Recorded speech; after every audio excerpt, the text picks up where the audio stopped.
We've seen this type of styling from Inwin before, most recently on the 101, which I reviewed a few months ago, but the Inwin 301 shrinks down classic Inwin design cues into a micro ATX form factor and tries to present an appealing package for around $70. Let's open it up and take a look.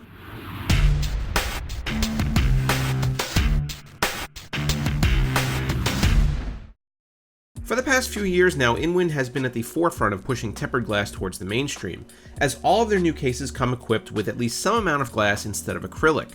The 301 is clearly no exception, as we see a large, slightly tinted left side panel window with the same type of fastening mechanism that the popular 303 sports. It's available in this white model with blue logo accents or in black with red accents.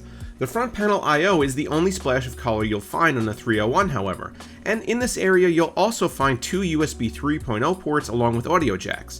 The power switch here feels a little loose but isn't really an issue, but the reset button is so small and recessed that I found it hard to press actually. As with the 101, the bottom of the case rests sturdily on full width feet that are very shallow and offer almost no ground clearance. This helps reduce overall size, but may become an issue for airflow, as this is the main point of intake. The right side panel sports a honeycomb grille much like the 101, but as we get to the interior, we'll see that the exhaust setup isn't the same as the larger case, and there are no direct fan mounts blowing air out of this area. Accessing the interior of the case is simple and free of thumb screws. The top latch functions as sort of an inverted car door handle, and the panel hinges outwards at the bottom. The glass itself is rimmed with what's known as frit, and may be a familiar sight to what you might see on a car windshield. This provides a better, less fingerprinty grip surface for manipulating the window itself. The motherboard tray has an enormous CPU cutout relative to the rest of the interior and 4 pre-installed mini ITX standoffs. To the right, you can see a plastic shroud that acts as a cable management bar similar to what NZXT has done with the S340. The protruding bar also creates a handy cavity behind it about 3/4 of an inch deep and 2 inches wide.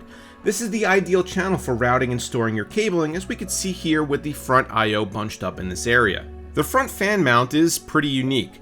It's screwed into the interior of the case and faces frontward, even though the front of the case is mounted completely flush and has no ventilation. In order to mount fans, you remove 2 screws and take the bracket out of the chassis, mount your fans to the bracket, and then reverse the process. The airflow then directs itself out of the case through the honeycomb mesh on the right side panel. The air intake is handled through the bottom, which can support up to 2 120mm fans, and I would recommend using them as intended to encourage more airflow. There's an easily removable dust filter here that pulls out from the side, but this is the only area of the case that is filtered. If you happen to be using other fan mounts as intakes, like the rear 120 mount you can see here, you'll probably need to clean the 301 regularly to avoid significant dust accumulation. The 301 can support full-size ATX power supplies up to 160mm in length inside the top mounted shroud, which sports a fan cutout and can act as another exhaust if you orient your PSU downward. Flipping the case around and checking out the hidden bits doesn't actually reveal all that much. The backside of the motherboard tray is pretty bare and doesn't even have any cable tie-down points. This is likely because Inwin intends for you to keep most of your cables inside the attic and then route them down the cable channel to the left. You can also see here the single 3.5-inch drive bay, which is probably my least favorite part of this case. The 301 can support up to 3 drives in total, but only one of them can be 3.5 inches, and additional 2.5-inch drives have to be mounted above the cage, which requires some significant finger gymnastics. The 301 also doesn't afford you much leeway at all for cable management, as there is virtually no depth here, but this shouldn't be much of an issue if you stick to running your cables through the designated channel. As insignificant as it might be, I think the thing that I disliked the most about this case was actually the rear expansion slot cover. For someone like me who frequently swaps out components, unscrewing and removing this thing repeatedly would be an annoyance, and I might end up just leaving it off entirely. Mounting a micro ATX motherboard inside the Inwin 301 shows us that it does fit nice and snugly right up against the cable management bar.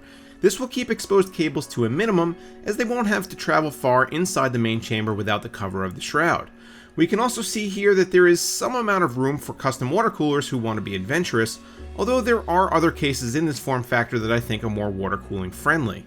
Support for full-size GPUs is also a nice feature, as you can jam even huge AIB partner cards designed with a 3-slot cooler up to 330mm in length in here with no problems. You can see that the reference Vega 64 fits with loads of room to spare. If your GPU has a little bit of sag going on, Inwin has got you covered also, as they include a handy support bracket that mounts very stealthily and won't make it obvious that your graphics card can't get it up. I really like Inwin cases overall, and I will be building in the 301. However, there do seem to be a lot of compromises made here in the name of aesthetics and design, and not as much of an eye placed on functionality and the build experience as maybe I would have liked. Let me know what you guys think of the Inwin 301 down in the comments, get subscribed if you're not already, and I'll see you in the next video.